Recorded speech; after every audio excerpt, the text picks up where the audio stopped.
அதுக டெய்லி சாப்பிட்றதுக்கே கஷ்டப்படுங்க. சிட்டுக்குருவி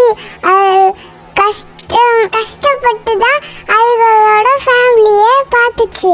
கீத்துக்குருவி ஸ்கூலுக்கு ஃபீஸ் கட்டுறதுக்கே ரொம்ப கஷ்டப்பட்டுச்சு. அப்போ சிட்டுக்குருவி இருக்கிற பெரிய ஆளு அந்த சேதுகளுக்கு தான் கிட்ட போய் கடன் வாங்குச்சு.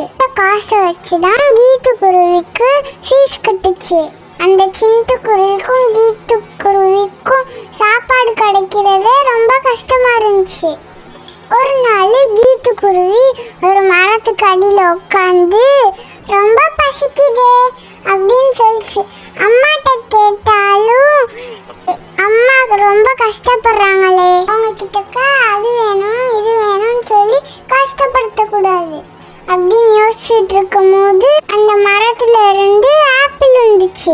என்னடா இந்த மரம் ஆப்பிள் மரமே இல்லையே, அப்புறம் எப்படி ஒரு ஆப்பிள் வந்துச்சு? சரி பழம் வந்துச்சுல, நம்ம சாப்பிடுவோம்.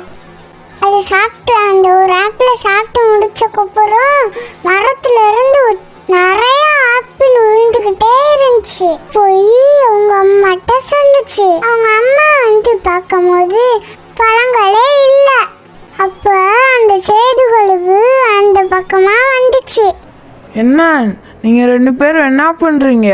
ஏய் சிட்டுக்குருவி, நீ என்கிட்ட வாங்கின பணத்தை நீ இன்னும் கொடுக்கல, எப்ப கொடுக்க போற? அண்ணா ரொம்ப கஷ்டமா இருக்கு. அண்ணா எனக்கு டைம் கொடுங்க, நான் கொஞ்ச நாள்ல கொடுத்துட்றேன்.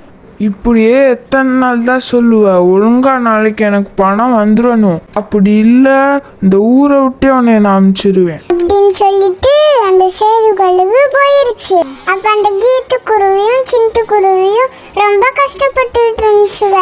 காசு இல்லையே அந்த மரத்துக்கு அடியில் உட்காந்து இவங்க அழுகுறத பார்த்து அந்த மரம் நிறைய பணத்தை மரத்துல இருந்து கீழே கொட்டுச்சு.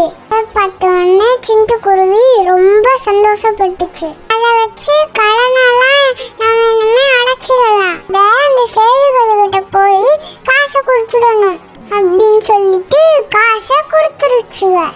ஆள்ல இருக்கிற பாய் பண்ணிட்டு சிட்டுக்குருவி மாதிரி கஷ்டப்படுறவங்களுக்குலாம் உதவுச்சு. தேங்க்யூ ஃபார் வாட்சிங்.